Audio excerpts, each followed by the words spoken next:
All right, lords and ladies, we are back with some more Stellaris.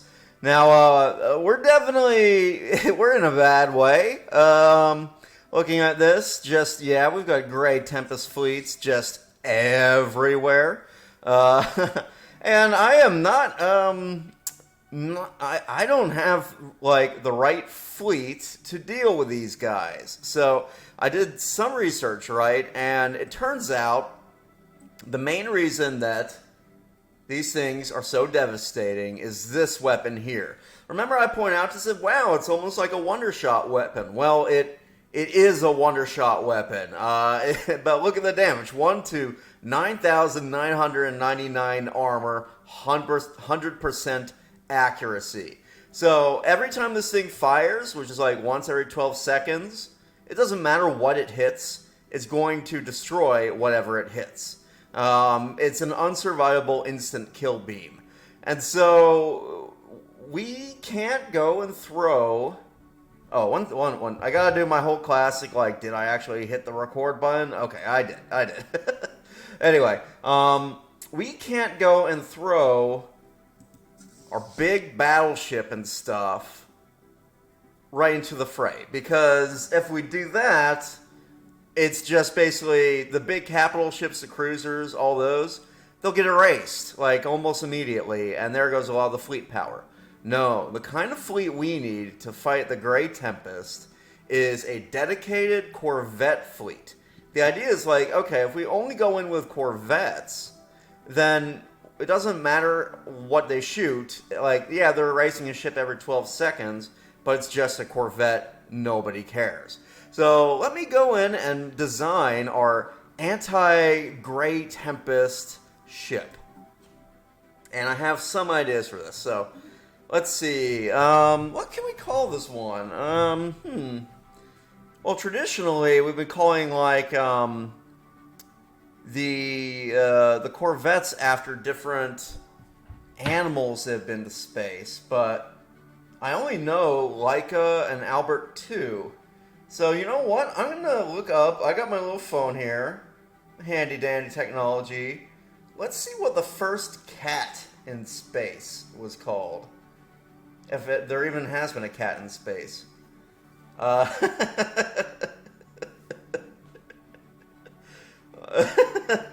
Okay, of course it was the French, right? So,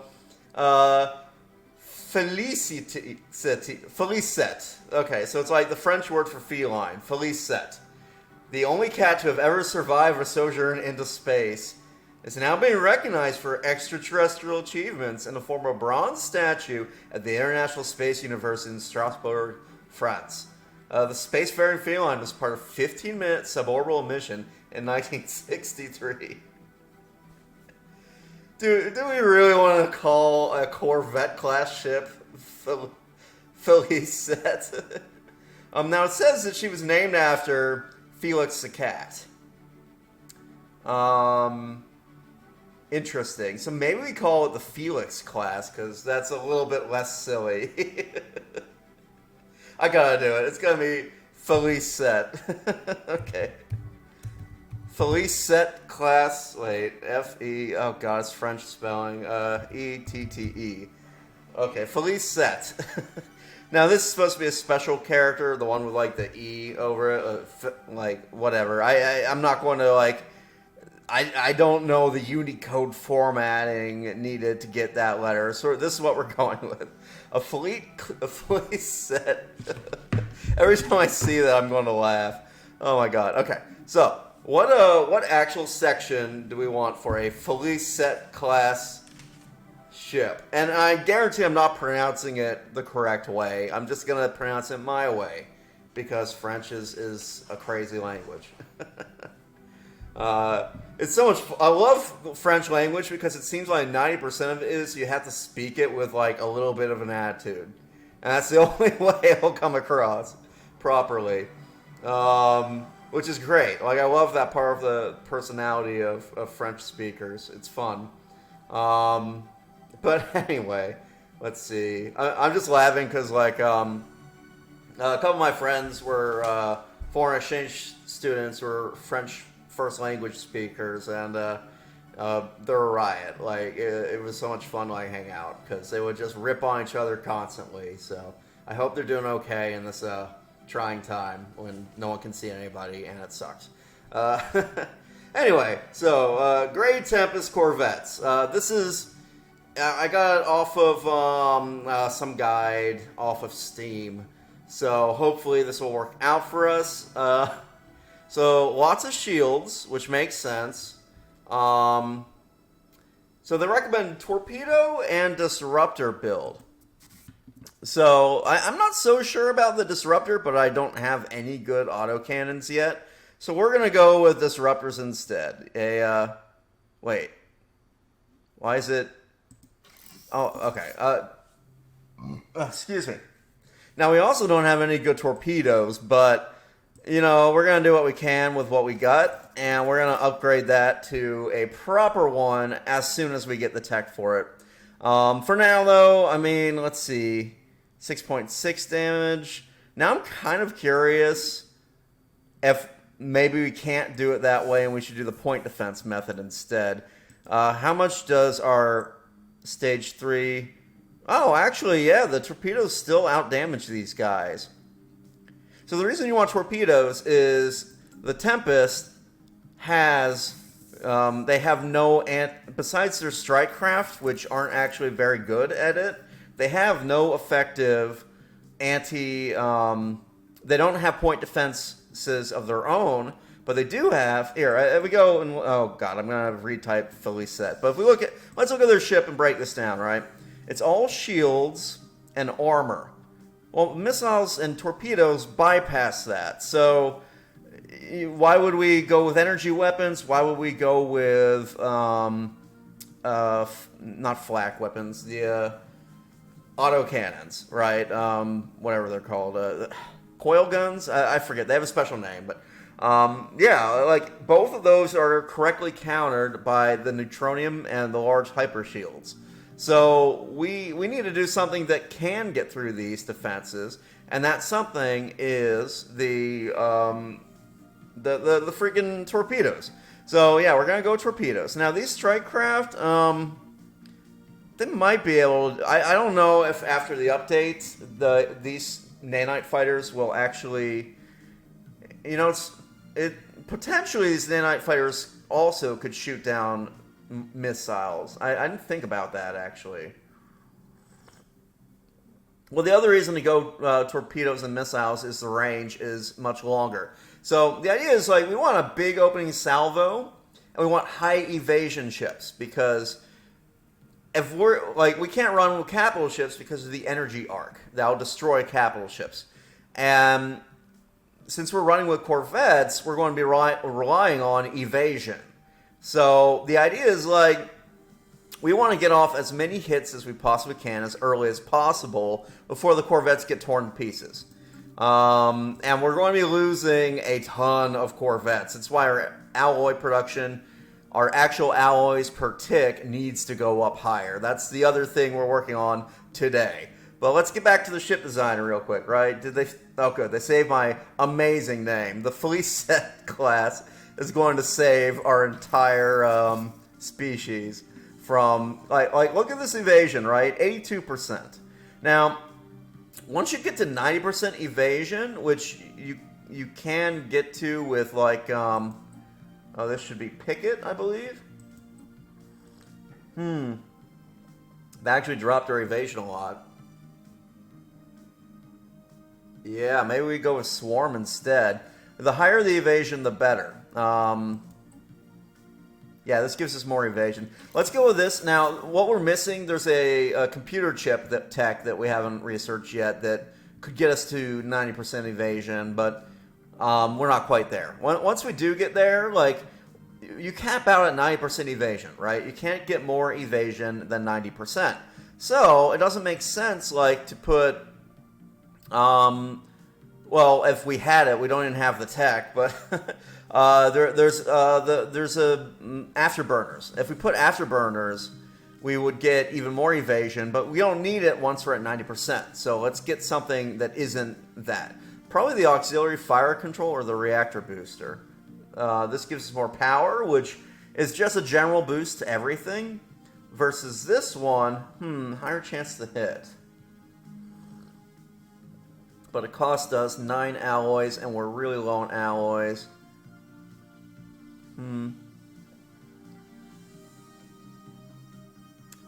Chance to hit. That might be worth it, actually.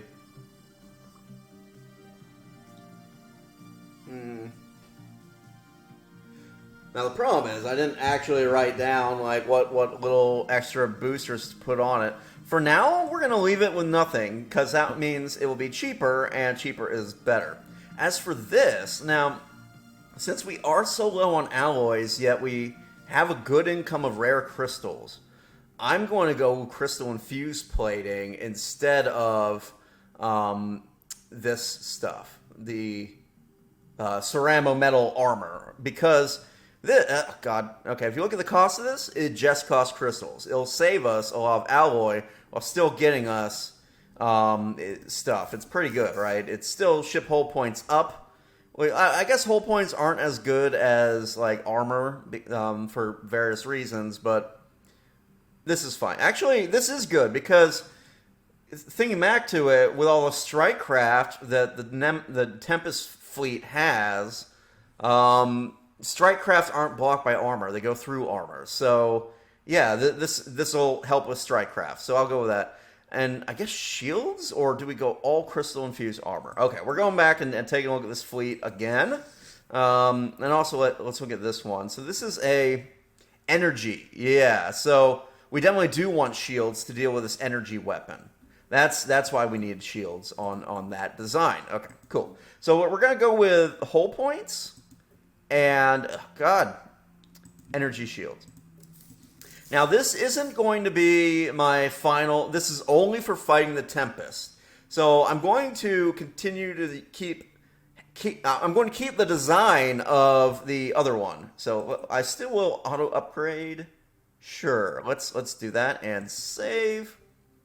Yeah, the Leica class I'm going to keep because we'll probably be using this one in our main fleet. But we're going to make a super special, awesome second fleet just to deal with the Grey Tempest. And that fleet... why do I have a third fleet? Okay, create new. Felicite, or Felicette? I think it's like Balicet, right? Felicette. And this is just going to be 130 fleet strength of Corvettes. So insane. I love it. And reinforced with everything that we have. And we'll unpause. And hopefully that'll get turned out pretty quickly. Oh, we had like no alloys. I thought I'd be seeing a whole bunch of ships getting cranked out, but Limbo. Oh, cool. We researched. I've never done this one. Shocking, I know. After many trials and setbacks, the engineering department has finally managed to transfer the extinct aliens' neural scans to robotic bodies, and the results are exhilarating. The ancient aliens have fully regained consciousness and have expressed a desire to join our empire, offering to colonize a new planet within our borders. Ooh, that's nice. Join our empire and colonize Kubicub. Kubicub. Where? Kubicub. Is this a place I would want to colonize? Okay, where is Kubicub? Search. Kubicub. Go! Hello? Oh, it's not a star system, is it? It's a planet. Well, it's kind of annoying that you can only search star systems and not be more star systems more specific. Jesus, that's just asking for my list to go nuts. Anyway, let's see. Planet, right? Expansion planner. Maybe we can find it on here. Kubicub, a Gaia world. How on earth is there just a rando Gaia world somewhere? Where the hell is this planet?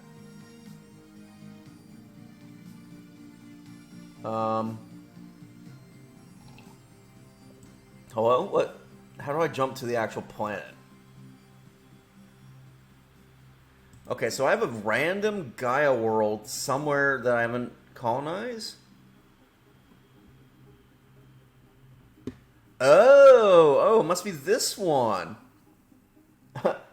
You know what? Go ahead. I am perfectly fine with that place getting colonized. I was planning to do it anyway. This will just, shorten things. I might even liberate these guys. Let them defend this section of space because my God, it's not going to be easy to defend. not with like a not with an alligator right there. So these guys might be getting reborn just to get eaten again. It's kind of sad, actually. We would be honored. Okay, so we got Riblor. That's cool. Let's look at their species. I'm curious. Also, we gotta figure out what we're doing with this planet because it has a whole bunch of old buildings on it. I mean, it could be an alloy world. I need alloy worlds bad.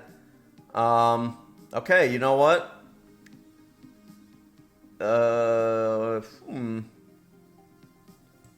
Let's... Oh, we don't have enough... We only have 3 people on it. Awoken. Ooh, that's a cool name. So far as the spread of stuff goes, this is fine. Let's see here. Awoken. Of course, they're materialists. They are literal robots. This is cool. They're not impressive at all. They're kind of bad. Can I maybe upgrade them? I wonder if I can make them into my regular old robots. Look at all these Empire species. Yeah, look, my regular old robots are much better than they are. I